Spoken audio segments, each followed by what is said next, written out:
my feel-good breakfast show. Welcome back to your Feel Good Breakfast Show. We're live, large and in charge and celebrating Graham Richards' birthday today! So are we, man. So Yeah, it's going to be a day of celebration as we engage in all kinds of feel-good topics. This one, very relevant for this time of the year. Concentration. It's something that doesn't come easily to everyone. In fact, many adults and adolescents struggling with concentration are often labeled as being lazy. But is that really the case? Well, this morning, registered occupational therapist Nasreen Cariem joins us in the studio to shed some light and give us some wisdom around this topic. So good to have you back with us, Nasreen. Thank you for having me. This is a tough one because we need to identify a problem if there is one so that we can find a solution. But we hate labeling, especially young people and kids, with either you're lazy or you're hyperactive, you can't concentrate. But I think that is pretty much the battle line. It's is my child lazy because he's struggling to just knuckle down and get into it, or is he battling with concentration? What are the key differences here in how this can exhibit in a child, a young person especially? Well, I think everyone has the ability to feel a little bit lazy every now and then, including adults as well. Yeah. So I think that sometimes kids can generally just be feeling a bit lazy due to tiredness. But I always say to parents, it's so important not to label them as being lazy because often they tend to feel a bit insulted by that, and it might cause them to feel a bit more demotivated. Yeah. So I always say to parents that when you notice that your child is maybe perhaps feeling a little bit lazy, to find out why. So sit them down and say to them, I noticed that you haven't been doing certain things. Is there perhaps a reason why? Let's talk about it, because you might find that there's always a reason behind that. Maybe they are unhappy about something, maybe they're actually demotivated at school. Overtired, and you need to start doing something about that. Precisely. So as an occupational therapist, what have you found to be some of the main causes of that lack of concentration? Okay, so first of all, many kids suffer from general developmental delays, such as inadequate muscle tone, gross motor coordination, fine motor coordination, the improper pencil grip that they tend to have, which slows them down when they're writing. Yeah, exactly. And also visual perception difficulties. Then we have the more clinical conditions, such as ADHD, which is a very, very common one. And then we also have anxiety disorders.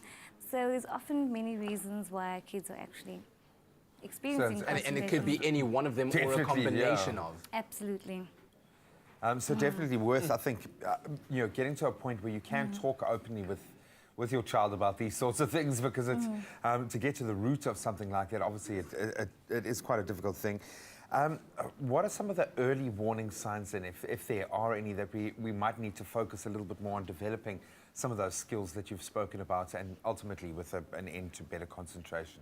That's a very good question, because often parents will find that kids are hesitating to actually complete their tasks, or they are procrastinating very much. The king of procrastination. So whenever you notice that they're procrastinating, it's always important to investigate why. And often you will then find that they come home with incomplete work. Teachers are perhaps complaining about them not finishing tasks in class. You always find that there's perhaps something that they missed, and when it comes to homework time, they tend to actually forget certain things that they have actually learned. And parents might say, but you did this in class, But meanwhile, their concentration span might actually have lapsed by the time the lesson was given. Oh, wow. All right. Fantastic insights from you, Nasreen, and we'll continue our conversation on the other side of a very short break as we continue to focus on concentration, especially in young people and children. Exams. We are in exam season right now. I'm just going to reboot. I'm going to take a deep breath. I'm going to reboot so I can concentrate for the next segment after the break. Absolutely. It's my feel-good breakfast show. And of course, that concentration really does come to bear in our mid-year exams. They've got everyone's attention at the moment, understandably so. It's important stuff. So this morning, we're talking about ways to improve your concentration, especially while you're studying for those all-important exams. And we're continuing the conversation with our registered occupational therapist, Nasreen Cariem. Nasreen, thanks again for joining us. It's your birthday tomorrow. Yes, it is. Yes, you come on a good day. Oh, thank you. Big plans to celebrate. Hopefully so. How do you focus on this when you've got so much just around the corner? That's let's focus stuff, in on man. that, because exam time is what's relevant right now to Absolutely. children, to learners, and to their parents as well. I feel like it's a team effort when it comes to these Yeah. exams. It's never just a single thing. So how about tips to improve on concentration? What could you tell parents in how they can help children and how children can help themselves? Okay, so first of all, it's very important to actually measure your child's concentration span. Right? Okay. So firstly, when they're doing homework, it's always best for parents to have a look and see when they're at their best. You know, so sometimes that might be any time from 0 to 5 minutes. Sometimes it might even be 10, 15 minutes. And if you're lucky, 20 minutes or half an hour. But it's very important to actually time them and see when you start actually losing them, when they start withering away, and you realize, okay, fine, now it's time for a rest break, quick, short break. Get them to reboot, exactly. Maybe jump on the trampoline a little bit. You know, maybe just, you know, do something fun and then come back again and start again.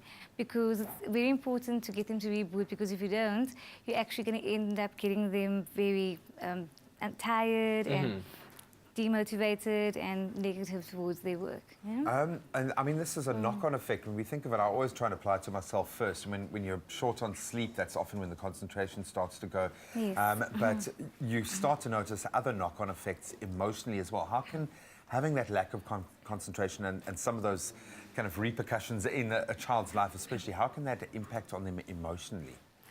Well, a very, very common one would be self-esteem.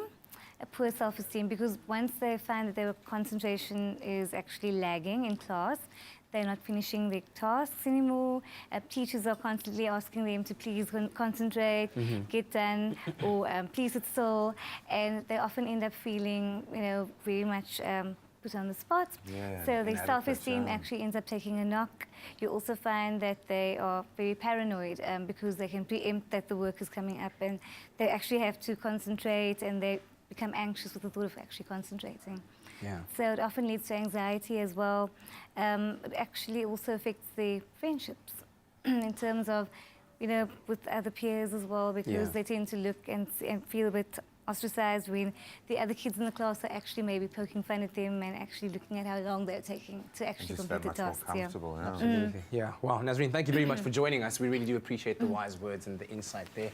And we Thank hope it's a you. conversation that you also found very enlightening, especially when you think about the fact that these kind of things that we talked about right now could have long-term effects on your child's life. So it's so important, as a parent, to be present, to spend time and engage in the learning process. And good luck for those exams to all of you writing.